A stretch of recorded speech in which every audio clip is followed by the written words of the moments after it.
जज का वह हथौड़ा जैसे ही लकड़ी की मेज पर धम से बजा, मुझे ऐसा लगा जैसे मेरे दिल की धड़कन ही साथ छोड़ गई हो। जज के फैसले ने मेरी रूह कपा दी थी और आंखों से आंसू बहने लगे थे। कटघरे में खड़ा हुआ वह आदमी विजय मुस्कान के साथ बड़े गुरूर से सबको देख रहा था। मुझे पता था कि वह आज जीत जाएगा। जीतना तो उसे था ही। उसके पास पैसों की ताकत थी, सत्ता का साथ था, लेकिन फिर भी मुझे बस एक उम्मीद थी कि गरीबों को भी इंसाफ मिलता है। लेकिन आज मेरे वकील ने यह साबित कर दिया कि इस दुनिया में वाकई हर चीज बिकती है, और इसीलिए वह भी बिक गया, जबकि मैंने उस पर कितना भरोसा किया था। लेकिन शायद यह दुनिया ऐसी ही है। यहाँ आप जिस पर भरोसा करेंगे वही आपका विश्वास तोड़ देगा। इसका सबसे बड़ा उदाहरण तो मेरा अपना चाचा ही है। मैं आंखों में आंसू भर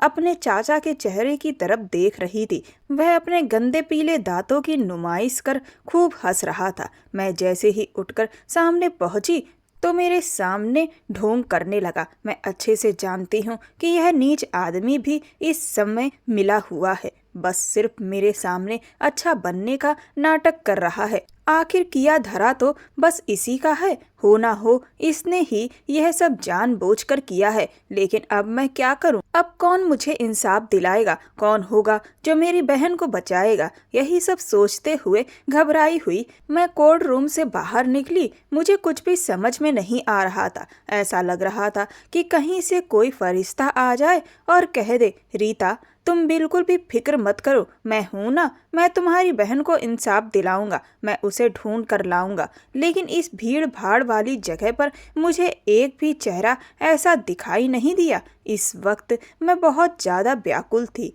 मुझे अपनी बहन की बहुत फिक्र हो रही थी। ना जाने वह कहाँ होगी, किस हाल में होगी। मैं किसी मददगार की तलाश कर रही थी कि तभी मेरा जीजा मेरे पास आया और मुस्कुराते हुए मुझसे कहने लगा, मैंने तो पहले ही कहा था रीता कि तुम बेकार में ही इतनी मेहनत कर रही हो। मैं सच कहता हूँ, तुम्हारी बहन अपने प्रेमी के साथ ही भाग गई है। दुख तो मुझे भी बहुत है, क्योंकि मैं अपनी पत्नी को बहुत प्यार करता था। लेकिन क्या करूँ, मैं तो उसकी खुशी में ही अपनी खुशी ढूंढ रहा हूँ। अब वह जहाँ रहना चाहती है रहे जाकर, लेकिन तुमने तो खामखा ही इतना बड़ा बखेड़ा खड़ा कर दिया। तुम्हें तो मुझ पर यकीन ही नहीं है। जब पुलिस अपना काम कर रही थी तो तुम्हें यह कोर्ट कचहरी करने की जरूरत क्या थी? लेकिन नहीं, तुम्हें तो झांसी की रानी बनना था। लो अब देख लिया ना, जज साहब ने मुझे खुद बाइज्जत बरी किया है। उन्होंने भी मान लिया है कि तुम्हारी बहन अपने प्रेमी के साथ गई है। सच कहूँ तो मुझे अपनी जीत की इतनी खुशी नहीं है जितनी तुम्हारी हार की। वैसे खूबसूरत तो तुम भी बहुत हो। अब तुम्हारी बहन तो नहीं है, तुम अगर चाहो तो मैं तुम्हें सहारा दे सकता हूँ। यह कहते हुए वह अचानक से मेरी तरफ आगे बढ़ा और मेरे कंधे पर हाथ रखने लगा। मैं घबराकर पीछे हट गई। मेरे कदम लड़खड़ा गए थे। मैं बहुत बुरी तरह से डर गई थी। ऐसा लग रहा था कि जैसे कोई मुझे बचाने वाला नहीं है। मैं उससे कुछ भी ना कह सकी और तुरंत ही वहां से भागकर दूसरी तरफ आ गई। वहां ढेर सारे वकीलों की शक्लें मेरी नजरों में दौड़ रही थीं। मैं एक एक वकील के पास जाने लगी और उनसे हाथ जोड़कर कहने लगी कि उनमें से कोई मेरा केस लड़ दे। लेकिन जैसे ही मैं अपने जीजा के नाम बताती तो हर कोई अपने हाथ पीछे खींच लेता, क्योंकि इस शहर में सबको पता था कि मेरा जीजा किसके अंडर काम करता है। इस शहर के विधायक,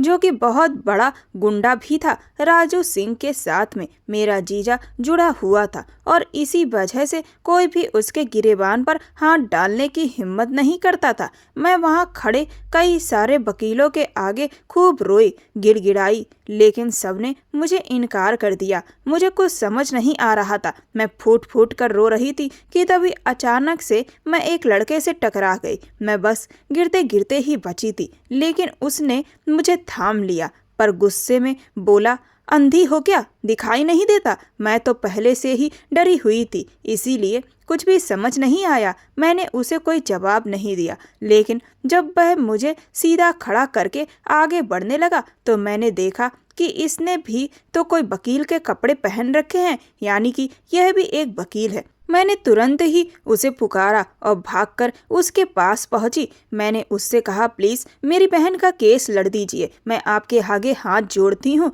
कहने लगा, जानती हो मेरी फीस कितनी है? मैंने धीरे से इनकार में सिर हिला दिया। वह कहने लगा, मैं कोई छोटा मोटा केस नहीं लड़ता, मेरे बारे में अगर नहीं जानती हो तो यहाँ किसी से भी पूछ सकती हो। मैं एक केस की कीमत लाख लाख लेता हूँ और मैं हाई कोर्ट का वकील हूँ, समझी है? कहते हुए वह वहां से आगे बढ़ गया था। वह मुझे इनकार करके चला गया, लेकिन मैंने उम्मीद नहीं छोड़ी थी। मैं तुरंत ही भागकर एक दूसरे वकील के पास पहुंची और उनके आगे बहुत हाथ पैर जोड़ने लगी। जब मैं बहुत रोई गिड़गिड़ाई तो अचानक से उन्होंने कहा, देखो बेटी, तुम्हारा यह केस वैसे तो मामूली है, लेकिन क्योंकि इस केस में विधायक राजू सिंह का नाम जुड़ा हुआ है और इसीलिए कोई भी वकील इस केस को नहीं लड़ेगा। और मान लो अगर किसी ने लड़ने के लिए हाँ कर भी दी तो वह भी तुम्हारे पहले वाले वकील की तरह भाग जाएगा। लेकिन हाँ, अगर इस केस को लड़ने की और जीतने की हिम्मत किसी में है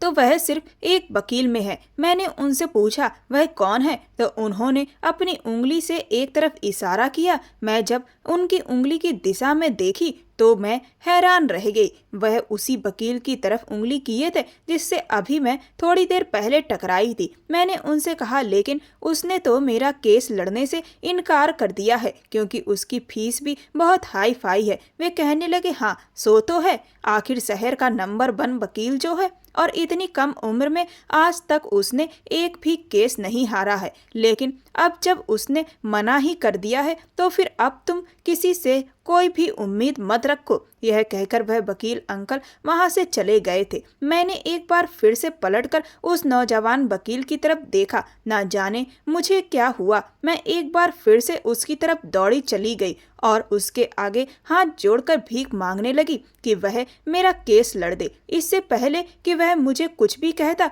तभी अचानक से हम दोनों के बीच में मेरे चाचा जी आ गए। वह मुझसे कहने लगे, देखो रीता, तुमने मेरी भी बहुत बदनामी करती है। तुम्हारी बहन ने तो पहले से ही मेरी नाक कटवा दी और अब यह सब करके तुम मेरी बची कुची इज्जत भी खत्म कर दे रही हो। तुम दोनों बहनों ने तो मेरे किए हुए एहसानों का कोई मोल नहीं समझा। मैंने तुम दोनों को सहारा दिया, कितनी मुश्किल से पाला, लेकिन तुम दोनों बहनें इतनी बेकार निकल जाओगी मुझे तो यकीन ही नहीं था। तुम्हारी चाची ने तो कितनी बार मुझसे कहा था कि मैं तुम दोनों को घर से निकाल दूं, लेकिन फिर भी मैंने ऐसा कुछ भी नहीं किया। लेकिन अब बस बहुत हो गया, अब मैं इससे ज्यादा और बर्दाश्त नहीं कर सकता। इसीलिए तुम्हें अब घर लौटकर वापस आने की जरूरत नहीं है। जहाँ मन हो वहां जाओ, चाहे तो अपनी बहन की तरह किसी के भी साथ भाग जाना। मैंने चाचा जी को गुस्से भरी नजर से देखा और कहा कि और मैं आपसे उम्मीद ही क्या कर सकती हूँ? आप अपने जो एहसान मुझे गिना रहे हैं उसके बदले में आपने हम दोनों बहनों का किस तरह से शोषण किया है यह तो हम ही जानते हैं। और आप क्या मुझे घर से निकाल रहे हैं? मैं खुद अब आपके उस घर में नहीं रहूंगी। मैंने धिक्कार भरी नजर से अपने चाचा की तरफ देखा। मेरा जवाब सुनकर वह गुस्से में आ गए और पैर पटक कर वहां से चले गए थे। मैं एक बार फिर से उस वकील के आगे गिड़गिड़ाने लगी, लेकिन अब वकील मुझे एक अलग ही नजर से देख रहा था। वह ना जाने क्यों मुझे बहुत घूर घूर कर देख रहा था। बार बार उसकी नजर ऊपर से लेकर नीचे तक जा रही थी। मैंने उससे कहा कि मेरे पास आपकी फीस के पैसे अभी नहीं हैं, लेकिन मैं आपको यकीन दिलाती हूँ कि कुछ भी करके आपकी फीस के सारे पैसे मैं आपको लौटा दूंगी। बस आप मेरी बहन का केस अपने हाथ में ले लीजिए और मेरी बहन को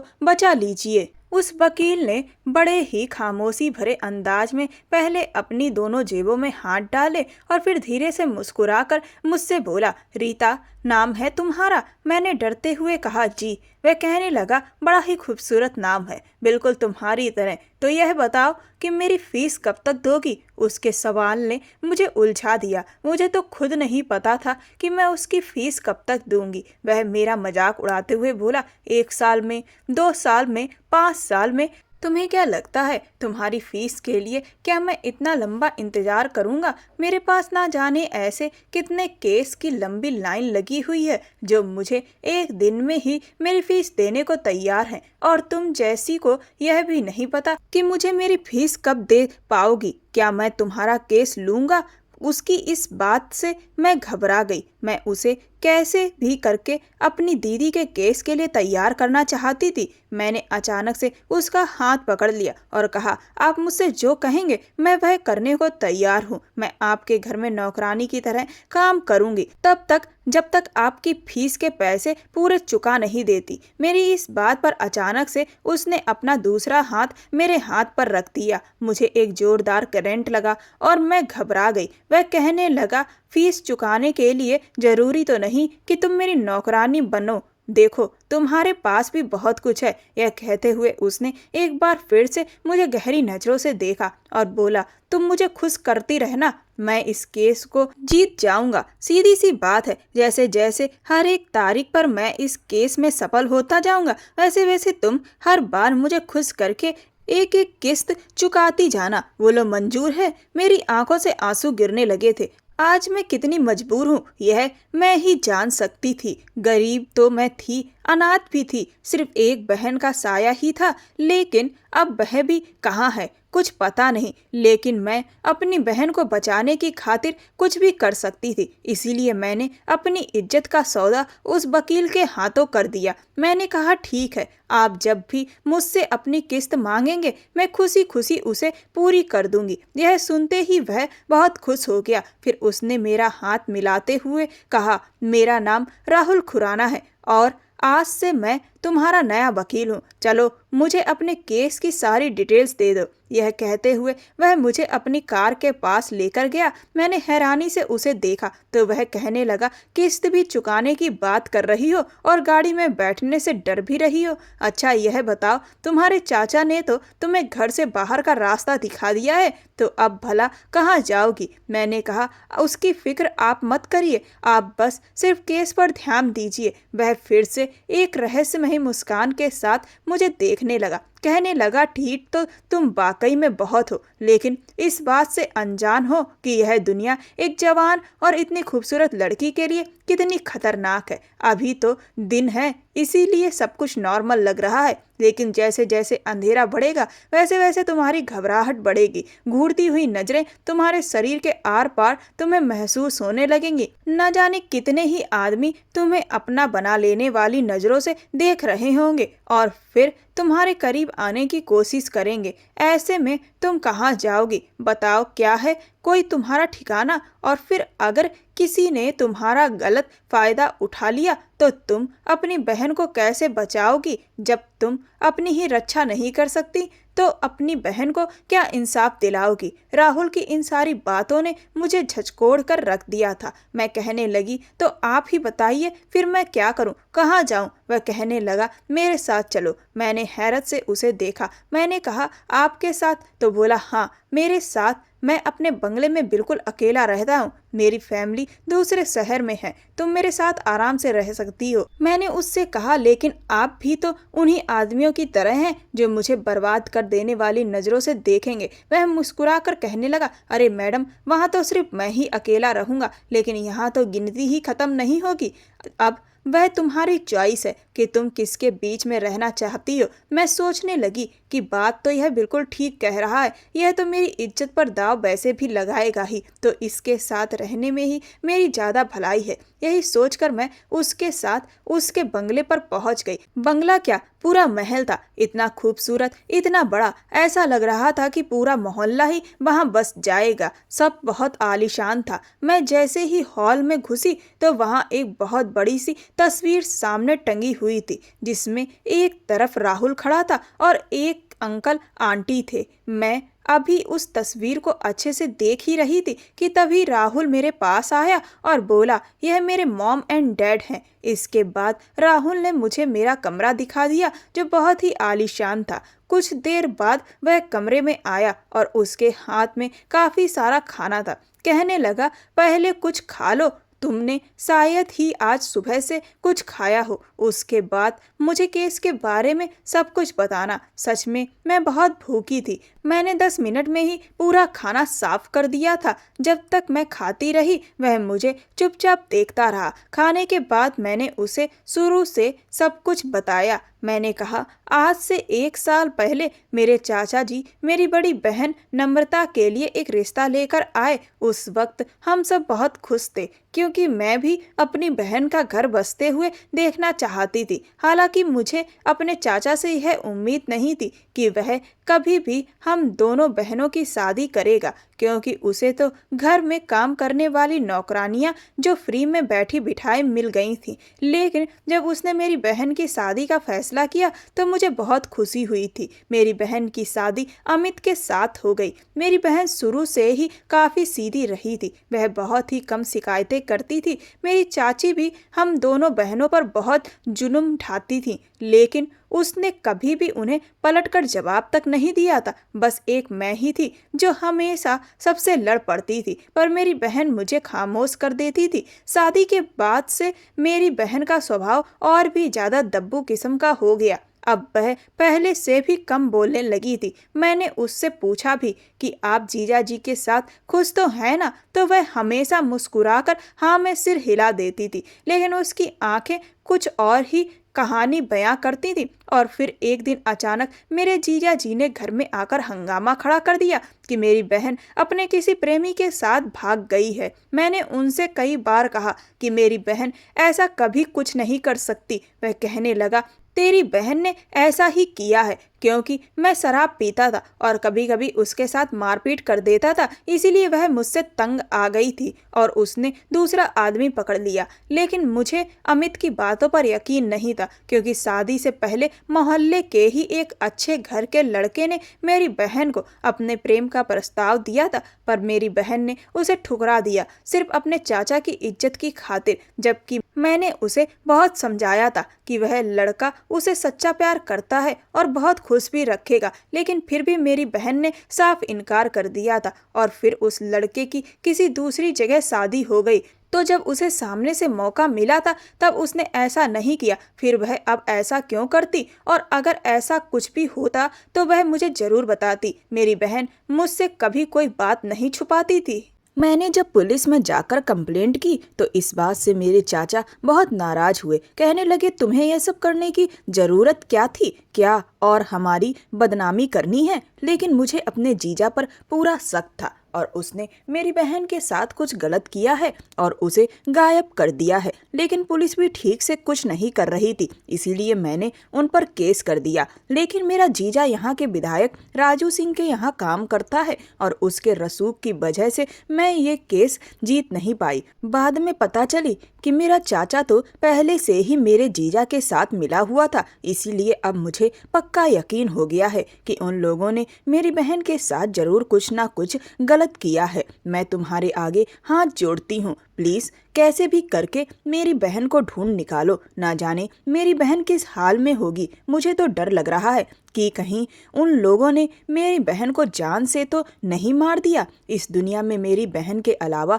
मेरा और कोई नहीं है। यह कहते हुए मैं फूट फूट कर रोने लगी। राहुल ने मुझे चुप कराया और बोला, तुम फिक्र मत करो। ना जाने क्यों, लेकिन मुझे यह केस कुछ और ही लग रहा है, क्योंकि इसमें विधायक राजू सिंह ने इंटरेस्ट लिया है। वह बहुत ही लालची आदमी है। उसके यहाँ तो ऐसे न जाने कितने ही आदमी काम करते हैं, लेकिन वह सबके मामलों में इतना इंटरेस्ट नहीं लेता। लेकिन अमित के केस में उसने शुरुआत से ही अपना पूरा दम लगाया है। इसका सीधा मतलब यह है कि जरूर उसका तुम्हारी बहन के केस से कुछ तो गहरा संबंध है, लेकिन उसके बारे में हमें पता लगाना पड़ेगा। राहुल की इन बातों ने तो मुझे डरा दिया था। रात का खाना खाने के बाद मैं अपने कमरे में वापस आ गई। मैं जैसे ही लेटने की तैयारी कर रही थी कि तभी अचानक से राहुल कमरे के अंदर आ गया। मैं बुरी तरह से घबरा गई। मैंने तुरंत ही अपना दुपट्टा उठाया और खुद को उससे अच्छे से लपेट लिया। राहुल मेरे बहुत करीब आ गया और उसने अचानक से मेरा गाल धीरे से सहलाया। कहने लगा, अगर ऐसे डरोगी तो फिर एक एक करके किस्तें कैसे दोगी? बताओ, मैं घबराते हुए उसे कहने लगी, लेकिन अभी तो आपने कोर्ट में केस फाइल तक नहीं किया है। जिस पर वह मुस्कुराया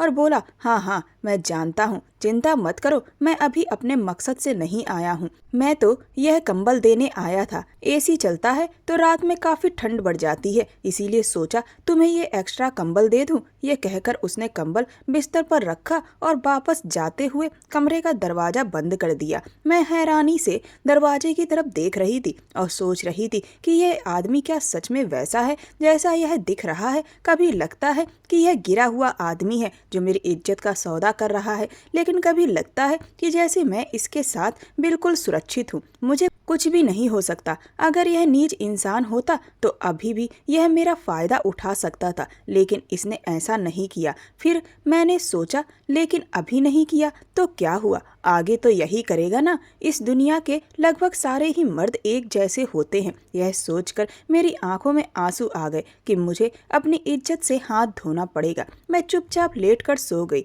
अगले दिन राहुल ने हाई कोर्ट में दीदी का केस फाइल कर दिया था, जिस वजह से पुलिस पर भी दबाव बढ़ा और पुलिस ने अपनी तरफ से जांच पड़ताल शुरू कर दी। पहली तारीख के बाद जब हम लोग कोर्ट से लौट रहे थे तो अचानक से रास्ते में हम लोगों पर हमला हो गया। 4-5 गुंडों ने हमें घेर लिया और उन्होंने हमें गाड़ी से उतारा। वे राहुल को धारदार हथियार दिखाकर धमकाने लगे, इस केस से अपना हाथ चुपचाप पीछे खींच ले, वरना इतनी कम उम्र में मरेगा। यह सब देखकर मैं तो बहुत घबरा गई थी। मुझे लगा कि अब राहुल मेरा साथ छोड़ देगा, लेकिन अचानक से राहुल ने उस आदमी का हाथ पकड़ लिया और कहने लगा, तूने शायद मेरा नाम अच्छे से नहीं सुना है। मेरा नाम राहुल खुराना है। मेरी पुरानी हिस्ट्री उठाकर देख ले। तेरे मालिक राजू सिंह से भी बड़े बड़े गुंडों को मैंने ठिकाने लगाया है। समझ में आया? इसीलिए मुझे धमकाने की अब दोबारा कोशिश भी मत करना। तुम लोगों का ऐसा हाल करूंगा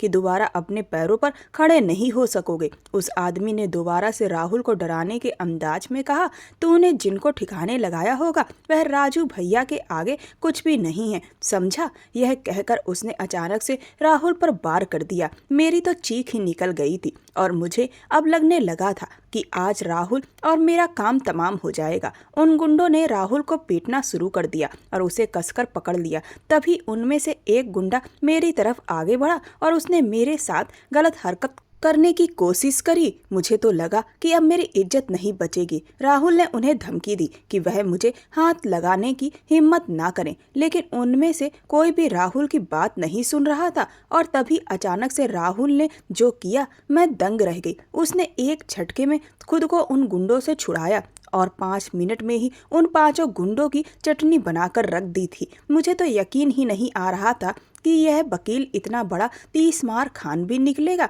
मैं अभी भी हैरत से आंखें फाड़े राहुल को देख रही थी। वो 5 गुंडे जमीन पर बिल्कुल पस्त पड़े थे। राहुल ने मेरा हाथ पकड़ा और मुझे गाड़ी में बिठाया।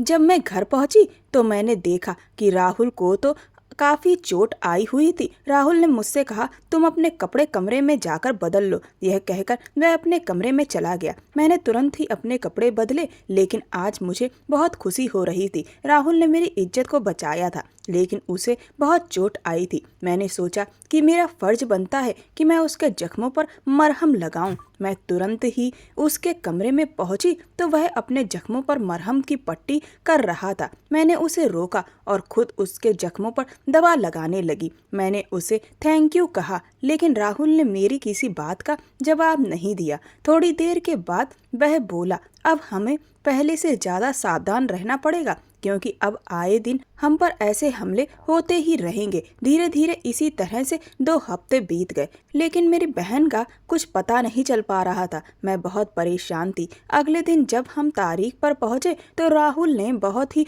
मजबूती से मेरा केस जज के सामने रखा। जज साहब ने फैसला हमारे हक में सुनाया और पुलिस को यह आदेश दिया कि 1 हफ्ते के अंदर वह मेरी बहन का पता लगाए कि वह कहाँ पर है। इस फैसले को सुनकर मेरे जीजा के चेहरे पर परेशानी के बादल दिखने लगे थे। मैं उस दिन बहुत खुश थी। मैंने राहुल से कहा, तुम्हारी वजह से आज कानून मेरा साथ दे रहा है। राहुल कहने लगा, आज तो मैं भी बहुत खुश हूँ, क्योंकि अब तो आज मुझे मेरी पहली किस्त मिलने वाली है। उसकी इस बात को सुनकर मेरे रोंगटे खड़े हो गए थे, क्योंकि मैं उसकी यह शर्त तो अब तक भूल ही चुकी थी। इतने दिनों में राहुल की मेरे मन में एक दूसरी ही छवि बन गई थी, लेकिन आज उसके मुंह से निकली इस बात ने एक बार फिर से उसके लिए मेरे मन में कड़वाहट पैदा कर दी थी। जैसे ही रात हुई, राहुल मेरे कमरे में आ गया। उसे देखकर मेरी जान हलक में अटक गई थी। वो मेरी तरफ आगे बढ़ने लगा। मैंने डर से अपनी आंखें बंद कर ली। वह मेरे काफी पास आ चुका था, लेकिन अब मैं सोच चुकी थी कि मुझे उसकी हर बात माननी ही होगी, क्योंकि एक वही है जो मेरी बहन को बचा सकता है। पर काफी देर तक वह चुपचाप यूं ही खड़ा रहा। जब मैंने आंखें खोली तो वह एक अजीब सी मुस्कुराहट से मेरी ओर देख रहा था। कहने लगा, अपनी शकल देखी है, कितना डर रही हो। वैसे तो बहुत बहादुर बनती हो। मुझे कुछ समझ नहीं आ रहा था वह यह कौन सा खेल मेरे साथ खेल रहा है। मैंने उससे कहा, तुम्हें जो करना है चुपचाप कर लो, मुझे इतना परेशान क्यों कर रहे हो। वह कहने लगा, दरअसल आज मैं बहुत थका हुआ हूँ, इसीलिए आज मैं सोने जा रहा हूँ। यह कहकर वह वापस वहां से चला गया। मैंने राहत की सांस ली, लेकिन मैं सोच रही थी कि उसने मुझे क्यों छोड़ दिया। मुझे तो उसकी पर्सनालिटी बिल्कुल समझ में ही नहीं आती थी। अगली तारीख पर जब हम लोग कोर्ट पहुंचे, पुलिस ने जज साहब के सामने जो बातें कही उसे सुनकर मैं दंग रह गई थी। पुलिस ने बताया कि मेरी बहन अपने प्रेमी के साथ विदेश भाग गई है और इसीलिए अब उसे ढूंढा नहीं जा सकता। उन्होंने मेरी बहन के विदेश जाने के कागजात भी जज साहब के सामने पेश कर दिए, जिससे यह साबित हो गया कि सच में मेरी बहन अपने प्रेमी के साथ ही गई है और इसमें मेरे जीजा की कोई गलती नहीं है। केस पूरी तरह से पलट गया था। राहुल भी बहुत परेशान था, उसे कुछ भी समझ नहीं आ रहा था। जज साहब तो उसी दिन फैसला सुनाने वाले थे, लेकिन राहुल ने अपनी दलीलें देकर उनसे 1 महीने का समय मांग लिया। हम दोनों जब वापस घर लौटे तो बहुत परेशान थे। राहुल कहने लगा, क्या तुम्हें पूरा यकीन है कि तुम्हारी बहन सच में अपने किसी प्रेमी के साथ नहीं गई है। मैंने राहुल से कहा, हाँ मैं सच कहती हूँ। अगर वह ऐसा कुछ भी करती तो मुझे जरूर बताती, और वह मुझे छोड़कर विदेश तो बिल्कुल नहीं जा सकती थी। वह मुझसे बहुत प्यार करती थी। राहुल ने कहा, अब इस केस की जांच मुझे खुद से ही करनी पड़ेगी। उसने तुरंत ही किसी को फ़ोन मिलाया और कुछ देर उससे बात की। फ़ोन रखने के बाद कहने लगा, एक्टिंग करनी आती है। मैंने हैरत से राहुल को देखा। वह कहने लगा, मेरी बात का जवाब दो। मैंने कहा, थोड़ी बहुत, काम चलाओ तो कर सकती हूँ। उसने कहा, ठीक है, तो आज शाम के लिए तैयार हो जाओ। आज शाम हम दोनों विधायक राजू सिंह के फार्म हाउस पर जाएंगे। अब बस वहीं एक रास्ता जहां से तुम्हारी बहन के बारे में कुछ पता लगाया जा सकता है, क्योंकि हो ना हो इस केस के तार वहीं से जुड़े हुए हैं। राहुल ने बताया कि आज शाम विधायक राजू सिंह के फार्म हाउस पर एक बहुत बड़ी पार्टी है, जिसमें उसने कई सारी नाचने वाली मंडलियों को बुलाया है, जिसमें से एक में हम लोग भी भेष बदल कर जाएंगे। मैंने राहुल से कहा, लेकिन अगर मैं वहां जाऊंगी तो मेरा जीजा मुझे पहचान लेगा। राहुल ने कहा, इसीलिए तो तुम वहां पर मर्द बनकर जाओगी और मैं एक औरत। अब वहां हमें कोई नहीं पहचान पाएगा। शाम को जब हमने अपना भेष बदला तो राहुल को औरत के भेष में देखकर मेरी हंसी रुक नहीं रही थी। मैंने राहुल से कहा, तुम इतने फनी दिख रहे हो कि मैं क्या कहूँ। वह अचानक से मेरे बहुत करीब आ गया और बोला, मैंने सिर्फ औरतों के कपड़े पहने हैं, लेकिन मैं अंदर से अभी भी एक मजबूत मर्द हूँ, और चिंता मत करो, और इस बात का सबूत मैं तुम्हें बहुत जल्द दूंगा। मैं एक बार फिर से डर गई थी और खामोश हो गई। फिर राहुल कहने लगा, वहाँ कोई भी होशियारी मत करना और हर वक्त मेरे साथ रहना, क्योंकि हमारी एक छोटी सी गलती तुम्हारी बहन को तुमसे और भी ज़्यादा दूर कर सकती है। कुछ ही देर में हम नाचने वाली मंडली के साथ मिलकर विधायक राजू सिंह के फार्म हाउस में पहुंच चुके थे। वहाँ खूब नाच गाना चल रहा था। राहुल ने मुझसे कहा था कि मैं चुपचाप सबके साथ मिलकर वहाँ डांस करती रहूं। इसके अलावा मुझे और कुछ भी नहीं करना है। इस सब के बीच राहुल कुछ देर के लिए वहां से गायब हो गया था, और फिर जब प्रोग्राम खत्म हुआ तो हम वहां से वापस निकल आए। घर आकर मैंने राहुल से कहा, आखिर हम वहां करने क्या गए थे, हमें तो कुछ पता ही नहीं चला। राहुल ने कहा, पता करने के लिए क्या हम वहां घर बसा लेते। मैं वहां एक हिडन कैमरा लगाकर आया हूं। अब हमें पता चलेगा कि वहां पर वो लोग क्या कर रहे हैं। राहुल ने तुरंत ही अपने लैपटॉप पर विधायक के फार्म हाउस की लाइव रिकॉर्डिंग स्टार्ट कर दी थी। कुछ भी कहो, राहुल के दिमाग की दाद देनी पड़ेगी। उसका यह आइडिया काम कर गया था। क्योंकि उसी वक्त वे सब शराब के नशे में और इस केस की जीत की खुशी में पूरी तरह से डूबे हुए थे और इसीलिए गला फाड़ फाड़ कर अपनी तारीफों के पुल खुद ही बांध रहे थे। पहले तो हम लोग उनकी तारीफें सुनते रहे, लेकिन उसके बाद उन्होंने जो सच्चाई बयान की उसे सुनकर तो मेरे रोंगटे खड़े हो गए थे। दरअसल मेरा जीजा अमित पहले से ही शादीशुदा है और वह अपनी पत्नी और बच्चों को किसी दूसरे शहर में रख रहा था। वह विधायक राजू सिंह के कहने पर ही बार बार शादियां करता था और फिर उन लड़कियों को विधायक के हवाले कर देता था। फिर लड़कियों के घर वालों से कह देता था कि तुम्हारी लड़की भाग गई है। विधायक राजू सिंह का इतना दबदबा था कि कोई भी अपनी लड़की को ढूंढने की कोशिश नहीं करता था और ना ही पुलिस के पास शिकायत लेकर जाता था। अगर कोई थोड़ी बहुत हिम्मत भी दिखाता था तो विधायक पहले ही ढेर सारा रुपया देकर उन लोगों का मुंह बंद करवा देता था। हमारे देश ने वैसे भी गरीब आदमी के लिए बेटियां और भी ज्यादा बोझ होती हैं और फिर जब उनके बदले में पैसा मिलता है तो वे चुपचाप सब कुछ हजम कर जाते हैं। विधायक राजू सिंह उनका फायदा उठाता था। यही सारी तारीफें वह अपने आप खुद कर रहा था कि कितनी आसानी से वह पूरे सिस्टम को बेवकूफ बना रहा है और अपना काम मजे से कर रहा है। अब तक कोई भी उसके काले कारनामों को दुनिया के सामने नहीं ला सका था। फिर अचानक उन्होंने कहा एक बार यह केस जीत जाए उसके बाद राहुल और उसे भी ठिकाने लगा देंगे। विधायक राजू सिंह इस बात से बहुत खुश था कि राहुल पहला इंसान था जिसने उसके गिरीवान पर हाथ डाला था और उसके खिलाफ खड़े होने की हिम्मत दिखाई थी। विधायक कहने लगा अगर मैंने इस पहली उंगली को नहीं काटा तो और भी लोगों की हिम्मत बढ़ेगी, इसीलिए हमें इस उंगली को उखाड़ कर फेंक देना होगा। बस एक बार इस केस के खत्म होने का इंतजार करना है।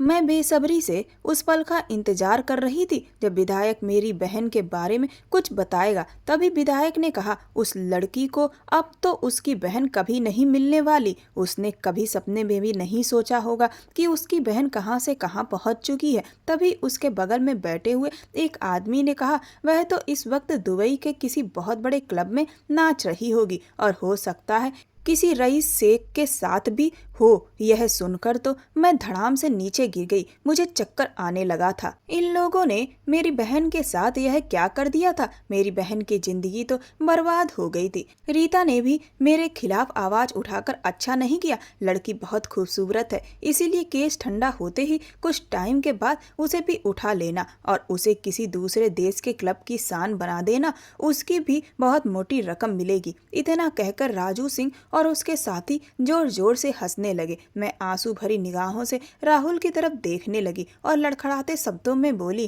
क्या किया इन लोगों ने मेरी बहन के साथ। ना जाने इस वक्त उसका क्या हाल हो रहा होगा। आज का आदमी तो गिद्ध बन चुका है। मेरी बहन पता नहीं कैसी कैसी मुसीबतों का सामना कर रही होगी। मैं रोते हुए बोली अब मैं अपनी बहन तक कैसे पहुंचूंगी। दुबई तो दूर की बात है, मैं तो आज तक इस देश के किसी दूसरे राज्य तक भी नहीं गई हूँ। विदेश जाना तो बहुत दूर है। अब मैं अपनी बहन को वापस कैसे लाऊंगी। बताओ राहुल अब क्या होगा। मैंने कहा तुमने मेरे लिए बहुत कुछ किया है, लेकिन यह मेरा और मेरी बहन का नसीब ही है जो हमारे बीच इतनी ज़्यादा दूरियां आ गईं कि अब हमारा मिलन नामुमकिन है। तुम्हारी वजह से कम मुझे यह तो पता चला कि मेरी बहन के साथ क्या हुआ है। मैं तुरंत ही उठ खड़ी हुई, अपना दुपट्टा एक साइड फेंक दिया और राहुल से कहा तुम भी अपने केस की फीस मुझसे वसूल सकते हो, मैं तुम्हारा कर्ज अपने सिर पर नहीं रख सकती। राहुल उठ खड़ा हुआ और उसने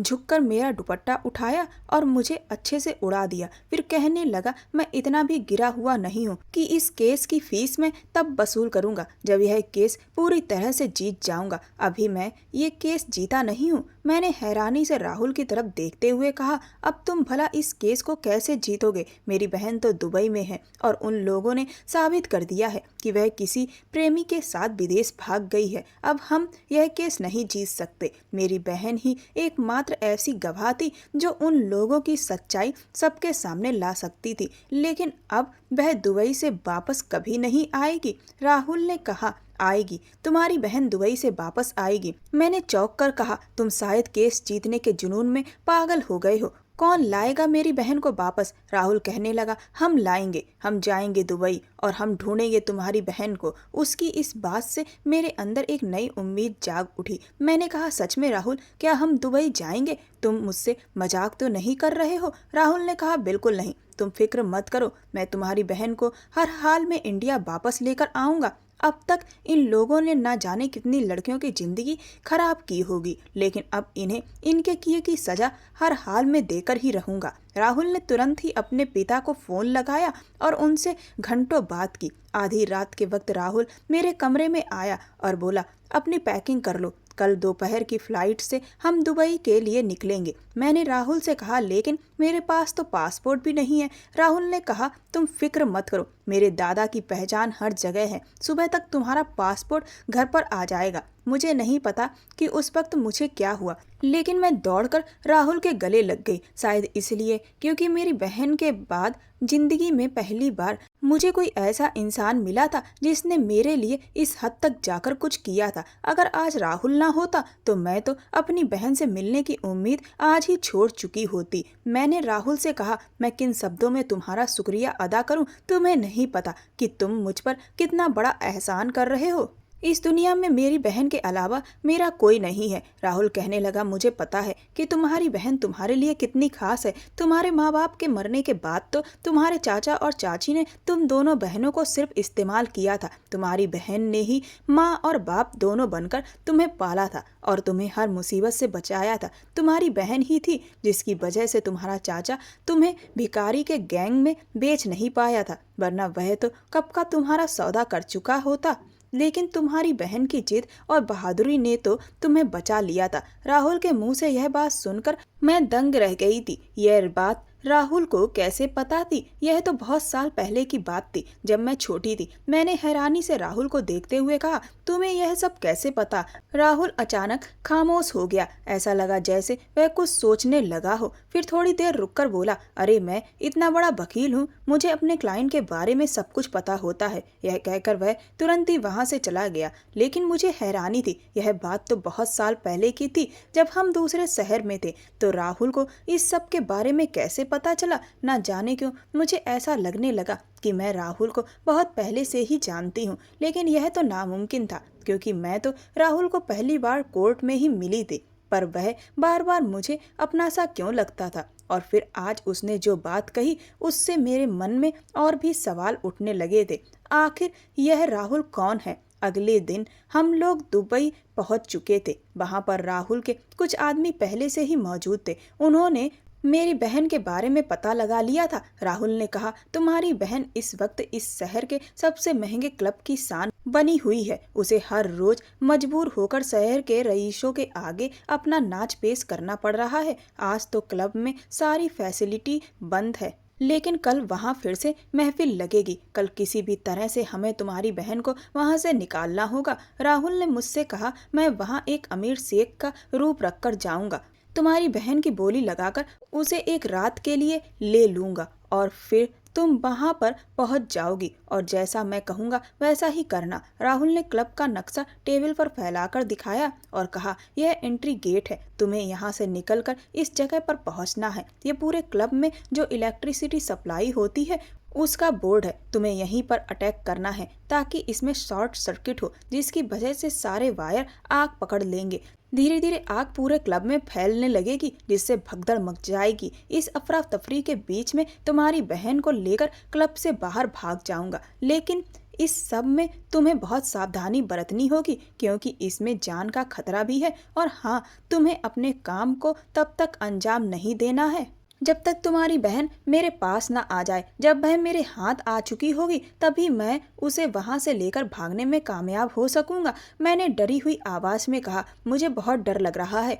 राहुल ने मेरी आंखों में देखते हुए कहा, तुम फिक्र मत करो, तुम अपनी बहन को इस नर्क से निकालना चाहती हो ना? मैंने हाँ में सर हिलाया। तो बस अगली रात को हम दोनों अलग अलग होकर क्लब के अंदर पहुंच चुके थे। मुझे बहुत डर लग रहा था कि कहीं कोई मुझे पकड़ ना ले, लेकिन अपनी बहन की खातिर मुझे यह करना ही था। वहाँ बहुत ज्यादा सिक्योरिटी थी। लेकिन मैं एक करोड़पति औरत बनकर क्लब में गई थी, इसलिए मुझे कोई शकी नज़रों से नहीं देख रहा था। मैंने क्लब के कैसीनो में जुआ भी खेला ताकि सबको यकीन हो जाए कि मैं वाकई करोड़पति हूँ। राहुल ने मुझे जो पैसे दिए थे वे वहीं लुट गए, लेकिन मेरा मकसद सिर्फ अपनी पहचान मजबूत करना था। इसके बाद मैंने शराब पीने का नाटक किया और खुद को ऐसे दिखाया जैसे मैं पूरी तरह नशे में हूँ। मैं कभी किसी टेबल पर जाती, कभी किसी कुर्सी से गिरती। इस सब का फायदा यह हुआ कि क्लब के गार्ड्स को मुझ पर शक नहीं हुआ। मैं नशे में लड़खड़ाते हुए धीरे धीरे इलेक्ट्रिसिटी बॉक्स तक पहुंच गई। उधर राहुल क्लब में मेरी बहन की बोली लगा रहा था। मैंने अपने ईयरफोन से सब कुछ सुना। जैसे ही मेरी बहन राहुल के हाथ लगी और वह उसे अपने साथ लेकर जाने लगा, मैंने अपना काम शुरू किया। अचानक एक बड़ा धमाका हुआ, तेज आग फैलने लगी। मैं डर के मारे नीचे गिर गई, लेकिन जल्दी से उठकर भागी। आग बहुत तेजी से चारों तरफ फैलने लगी थी। वहां पर लगे सारे सायरन बजने लगे, जिससे सबको पता चल गया कि क्लब में आग लग चुकी है। बुरी तरह भगदड़ मच गई। ना जाने कितने ही हजारों लोग एक साथ बाहर निकलने के लिए दौड़ पड़े। इसी बीच राहुल भी मेरी बहन का हाथ पकड़कर उसे क्लब से बाहर खींच ले गया। मैं क्लब से दूर भागती रही और राहुल की बताई हुई सुरक्षित जगह पर पहुंच गई। जब मैं वहां पहुंची तो खुशी के मारे उछल पड़ी। मेरी बहन मेरी आंखों के सामने खड़ी थी। वह हैरानी से आंखें फाड़े मुझे देख रही थी। उसे भी यकीन नहीं हो रहा था कि उसकी छोटी बहन यहाँ कैसे आ गई। मैं दौड़कर उसके गले लग गई।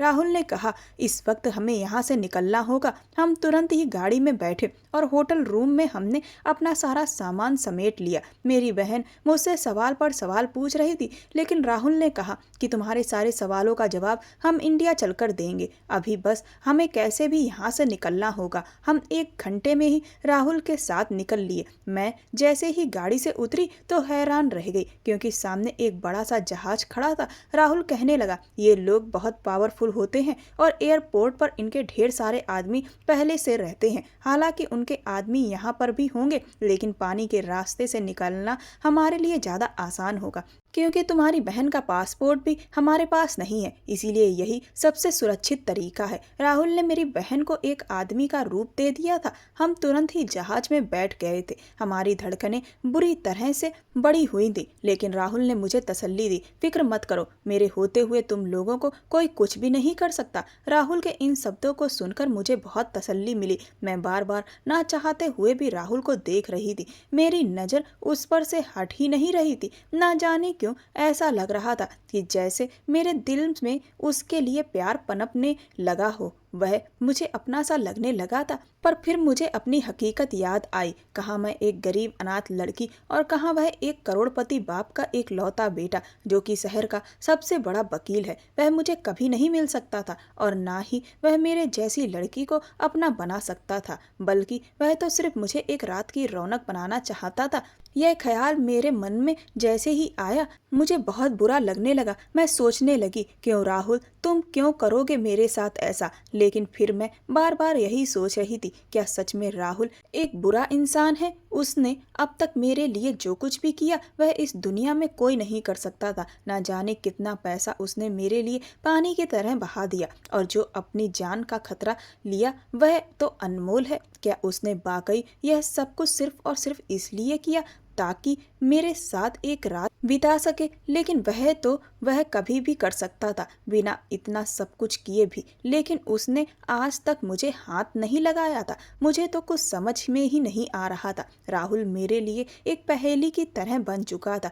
जब मैं दीदी को लेकर राहुल के बंगले पर पहुंची तो दीदी हैरान रह गई। मैंने दीदी को सब कुछ बताया कि किस तरह से राहुल ने मेरी मदद की और मैं उसके साथ ही यहाँ पर रह रही हूँ, क्योंकि चाचा ने मुझे घर से निकाल दिया था और फिर मुझे राहुल ने ही सहारा दिया। दीदी ने बताया कि अमित ने पहले तो खुद उनका फ़ायदा उठाया और फिर एक दिन खाने में बेहोशी की दवा मिलाकर उन्हें दुबई के एक क्लब में बेच दिया था। दीदी कहने लगी, मैं तो उम्मीद ही छोड़ चुकी थी कि अब मैं कभी भी तुझे मिल सकूंगी। मैंने कहा, मेरा भी यही हाल था दीदी, लेकिन यह सब कुछ सिर्फ और सिर्फ राहुल की वजह से मुमकिन हुआ है। अचानक से दीदी राहुल के पैरों में गिर गई। वह कहने लगी, मैं तुम्हारा यह एहसान कभी भी चुकता नहीं कर सकती। राहुल ने उन्हें तुरंत ऊपर उठाकर अपने गले से लगा लिया और कहा, यह सब करने की आपको कोई जरूरत नहीं है, ये तो मेरा फर्ज है। जाइए, आप कमरे में जाकर आराम करिए और फ्रेश हो जाइए। कल हमें इस केस की आखिरी तारीख के लिए जाना है।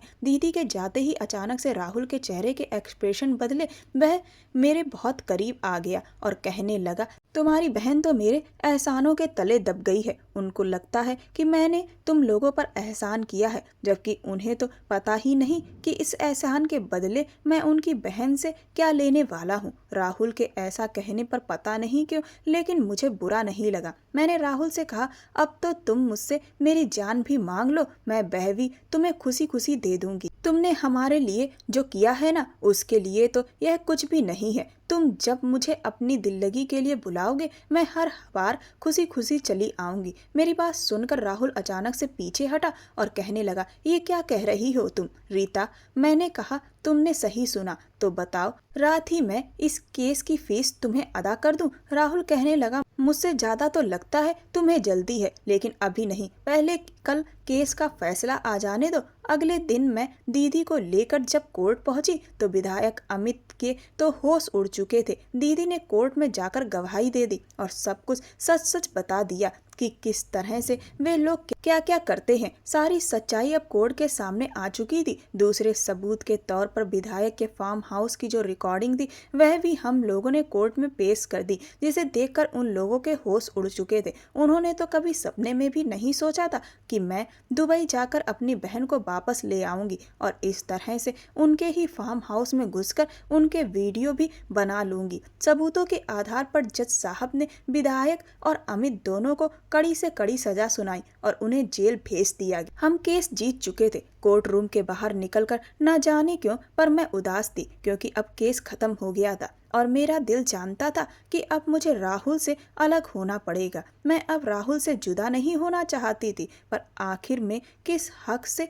उसके साथ रह सकती थी? वह तो बस अब सिर्फ एक रात के लिए मुझे अपना बनाएगा और उसके बाद हमेशा के लिए छोड़ देगा। मैं यही सब सोच रही थी कि तभी दीदी कहने लगी, अब हमें अपने रहने का नया ठिकाना खोजना होगा। तभी अचानक राहुल हमारे पास आया और कहने लगा, कहाँ जा रही हो आप लोग? दीदी ने कहा, अब तो केस खत्म हो गया है, इसीलिए हमें अपने रहने का इंतजाम करना होगा। राहुल ने कहा, उसकी कोई ज़रूरत नहीं है, आप मेरे घर चलिए। वह जिद करके हम दोनों को अपने घर ले आया था। मुझे कुछ भी समझ नहीं आ रहा था। राहुल ने मुझसे कहा कि मैं उसके कमरे में जाऊं। मैं समझ गई कि वह मुझे जिद करके यहाँ लेकर क्यों आया है, क्योंकि उसे अपनी फीस वसूल करनी थी। मैंने उससे कोई सवाल नहीं किया, लेकिन मेरी बहन हैरानी से मेरी तरफ देख रही थी। भला मैं उससे क्या कहती कि उसे बचाने की खातिर मैं अपनी इज्जत का सौदा पहले ही कर चुकी हूँ। मैं चुपचाप राहुल के कमरे में पहुंची, लेकिन जैसे ही मैंने वहां कदम रखा तो मेरे पैरों तले से जमीन ही निकल गई। पूरा कमरा खुशबूदार फूलों से सजा हुआ था, जैसे किसी की पहली रात हो। मुझे तो समझ नहीं आ रहा था कि मैं खुश हूँ या रोऊं, क्योंकि अगर आज मैं राहुल की दुल्हन बनकर इस कमरे में कदम रखती तो खुशी से फूले ही नहीं समाती, लेकिन मैं तो बस एक रात की रौनक थी। यही सोचकर मैं कमरे में दाखिल हुई और बेड के किनारे पर बैठ गई थी। थोड़ी ही देर में राहुल के कमरे का टेलीफोन बजा। जब मैंने उसे उठाया तो दूसरी तरफ राहुल था। उसने कहा, अलमारी में दुल्हन का जोड़ा रखा है, उसे पहन लो, क्योंकि मैं पूरी फीलिंग के साथ अपने दिल को खुश करना चाहता हूँ। इसीलिए जब मैं कमरे में दाखिल हूँ तो तुम मुझे दुल्हन के रूप में सजी धजी ही दिखना। यह सुनकर मेरी आंखों में आंसू टपकने लगे थे। क्यों कर रहा था वह मेरे साथ ऐसा? उसे नहीं पता कि यह सब करके वह मेरी भावनाओं को कितना ठेस पहुंचा रहा है, क्योंकि वह तो सिर्फ मेरे दिल के साथ खेल रहा है, लेकिन मुझे तो उससे सच में प्यार हो गया है। कुछ देर के बाद राहुल कमरे में आया और मैं दुल्हन बनी सजी उसके सामने खड़ी थी। वह मेरे बहुत करीब आ चुका था। मुझे कहने लगा, आज मैं अपनी पूरी कीमत वसूल कर लूँगा। फाइनली आज वह दिन आ ही गया। मैंने अपनी आंखें बंद कर ली और तभी अचानक कुछ ऐसा हुआ कि मैं दंग रह गई। आंख खोली तो देखा राहुल ने मेरी मांग में सिंदूर भर दिया था। मैं हैरानी से आंखें फाड़े उसे देख रही थी। वह कहने लगा, ऐसे क्या देख रही हो मेरी मोगली? मैं एक बार फिर से दंग रह गई। यह नाम राहुल कैसे जानता है? इस नाम से तो मुझे सिर्फ वह पुकारता था। राहुल समझ गया कि मैं क्या सोच रही हूँ। उसने मेरे कुछ पूछने से पहले ही कहा, हाँ, मैं वही बिट्टू हूँ जो तुम्हारे चाचा की दुकान के बगल में ठेला लगाता था। लेकिन मुझे तो उसकी बात पर यकीन ही नहीं हुआ। मैंने कहा, लेकिन तुम तो अनाथ थे ना, और फिर आज तुम यहाँ? राहुल कहने लगा, यही तो किस्मत है। देखो आज मेरी किस्मत मुझे कहाँ से कहाँ ले आई। तुम्हारे चाचा को जब इस शहर की एक फैक्ट्री में काम मिला तो वह तुम दोनों बहनों को लेकर यहाँ आ गए थे, लेकिन मैं तो वहीं का वहीं रह गया था। मैं हर दिन खूब मेहनत करता ताकि ज़्यादा से ज़्यादा पैसे जमा कर सकूं और तुम्हारे शहर आ सकूं, तुम्हें ढूंढ सकूं, क्योंकि मैं सिर्फ तुमसे ही प्यार करता था, तुम्हें ही अपना दोस्त माना था। लेकिन तभी एक दिन जब मैं सड़क पार कर रहा था तो मेरा एक्सीडेंट एक बड़ी सी गाड़ी से हुआ। उन लोगों ने मुझे तुरंत ही अस्पताल ले जाकर मेरी जान बचाई, और जब उन्हें पता चला कि मैं एक अनाथ बच्चा हूँ तो उन्होंने मुझे गोद ले लिया। वह और कोई नहीं, मेरे आज के ही मम्मी पापा हैं। उनके भी कोई संतान नहीं थी और इसीलिए उन्होंने मुझे अपना लिया और मेरी ज़िंदगी को बदल कर रख दिया। उन्होंने मुझे ज़िंदगी की सारी खुशी दी, लेकिन मैं तुम्हारे बिना हमेशा खुद को अधूरा महसूस करता था। मैंने तुम्हें ना जाने कहाँ नहीं ढूंढा, लेकिन तुम मुझे कहीं नहीं मिली, और मिली भी तो कहाँ। पहले तो मैं तुम्हें नहीं पहचान पाया था, लेकिन उस दिन जब मैंने तुम्हारे चाचा को देखा तब मैं उन्हें पहचान गया, और तब मुझे पता चला कि तुम तो वही रीता हो, मेरी रीता जिसे मैं मोगली कहता था, जिसके लिए मैं इतने सालों से तड़प रहा था। मैंने 2-3 घूंसे राहुल के सीने पर मारे और रोते हुए कहा, जब तुम्हें सारी सच्चाई पता थी तो तुमने मुझे पहले क्यों नहीं बताया, और तुमने मुझे इतना परेशान क्यों किया? तुम्हें पता है तुमने मुझे कितना डराया है? राहुल हंसते हुए कहने लगा, तो तुमने मुझे परेशान नहीं किया था? याद है नम्रता दीदी के दोस्त राजन के साथ मिलकर तुमने मुझे कितना चिढ़ाया था? कैसे तुमने यह नाटक किया था कि तुम राजन को पसंद करती हो, मुझे नहीं। बस मैंने उसी का बदला लिया और कुछ नहीं। यह कहकर राहुल उठकर जोर से हंसने लगा। तभी अचानक से कमरे में दीदी आ गई। वह कहने लगी, राहुल ने मुझे सब कुछ बता दिया है। मुझे तो यकीन ही नहीं आता कि यह हमारा वही बिट्टू है। राहुल ने कहा, चलो दीदी, अब आप भी जल्दी से तैयार हो जाओ, आखिर आज आपकी और रीता की शादी जो है। मैंने हैरानी से राहुल की तरफ देखा। राहुल कहने लगा, अभी कोई सवाल नहीं, चुपचाप अपनी बहन को भी तैयार करो, कुछ ही देर में सारे सवालों के जवाब मिल जाएंगे। 1 घंटे के बाद हम एक कोर्ट में पहुंचे। वहां पर राहुल के मम्मी पापा पहले से ही मौजूद थे और सामने एक और दूल्हा खड़ा था। जैसे ही उस दूल्हे ने अपना चेहरा उठाया मैं तो हैरान रह गई। वह और कोई नहीं बल्कि राजन था। राहुल ने कहा, तुम तो मुझे छोड़कर चली गई थी, लेकिन मैंने राजन को कभी भी खुद से अलग नहीं होने दिया। जब मैं अपने पैरों पर खड़ा हो गया तो मैंने राजन को भी जिंदगी में आगे बढ़ाने में मदद की, और जब मुझे तुम्हारे बारे में पता चला तो मैंने राजन को सब कुछ बता दिया था। मैं जानता हूँ कि नम्रता दीदी और राजन एक दूसरे को पसंद करते थे, और इसीलिए मैंने सोचा कि तुम्हारी और मेरी शादी होने के साथ साथ अब दीदी और राजन की शादी भी हो जानी चाहिए। राहुल की इस बात से मैं बहुत खुश हो गई।